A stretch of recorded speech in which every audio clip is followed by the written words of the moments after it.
Last season, we began where the Psalms begin, with a tree planted by water, rooted in Torah, unmoved by the winds of empire. Psalm 1 taught us that the life of faith is not primarily about beliefs, but about an orientation, choosing where we plant our roots. It asked us to meditate on God's instruction day and night, not to escape the world, but to resist the world's illusions. In an age of propaganda, Psalm 1 invites us to slow down, to question the voices that promise prosperity without justice, security without compassion, freedom without accountability. Psalm 1 was, in the end, a political psalm, not in the partisan sense, but in the prophetic sense. It whispered that the righteous are not those who win, but those who remain rooted when the wind of the powerful tries to uproot everything that is true and beautiful. So now, as we enter season 2, the landscape shifts. The tree stands, yes, but the forest around it burns. The waters once feeding the tree's roots have turned to ash and smoke. The people who sang Psalm 1, people who once believed that their city, their temple, their nation would endure forever, they now find themselves by the rivers of Babylon, exiled from everything they thought was sacred. And this, I tell you, is where the Psalms come alive. Not as mere ancient poetry to be admired, but as survival songs to be sung in a world on fire. The Psalms were not written from palaces of comfort. They were sung in caves and prisons, whispered in exile, mumbled through tears.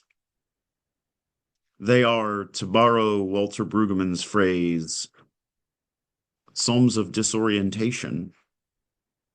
When the moral order collapses, the Psalms keep faith alive by letting faith speak truthfully, even when it is raw. And here's the strange thing. When you begin to pray the Psalms honestly, you realize that they refuse to cooperate with empire.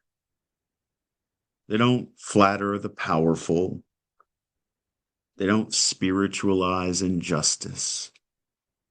They do not say peace, peace, when there is no peace.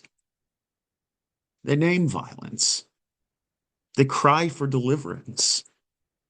And they hold even God accountable to God's promises. In other words, the Psalms teach us to pray against propaganda, including religious-sounding propaganda. Because propaganda depends on silence, on our willingness to repeat slogans rather than to wrestle with mystery. The Psalms, however, are decidedly unsilent prayers. They're inconvenient. They remind us that God's kingdom cannot be managed or monetized or militarized. When Psalm 2 opens with the question, why do the nations conspire? They're not asking a rhetorical question. It is a lament that cuts through the news cycle. It names the futility of every regime that mistakes domination for peace. The first readers of the Psalms were not safe. They were refugees, widows, and workers. Their songs weren't designed to help them escape the world. They were designed to help them endure the world. Their poetry was not decoration to a world of nostalgia. It was resistance in a world of injustice. So by the rivers of Babylon, they wept. And they also composed. They remembered Zion not as nostalgia, but as protest. They sang so that they would not forget who they were. And by singing, they discovered something profound. That even in exile, even under occupation, Even surrounded by the fires of empire, the presence of God could not be confiscated. When the temple fell, they found the divine in language. When the priests were exiled, the poets became the theologians. When the kings failed them, the people learned that God's kingship was never meant to be a mere human monarchy. The Psalms were born out of that discovery that holiness cannot be contained by institutions, that prayer itself is a site of protest, and that faith is not certainty, but is imagination in the face of despair. We live again today in our own Babylon, not geographically, but certainly spiritually. Our idols have changed, from stone statues to streaming platforms, from thrones to algorithms. But the empire always makes the same promise. Trust me, and I will keep you safe. Meanwhile, the poor are crushed, the earth is scorched, truth is treated like a toy, and love is commodified into social media content.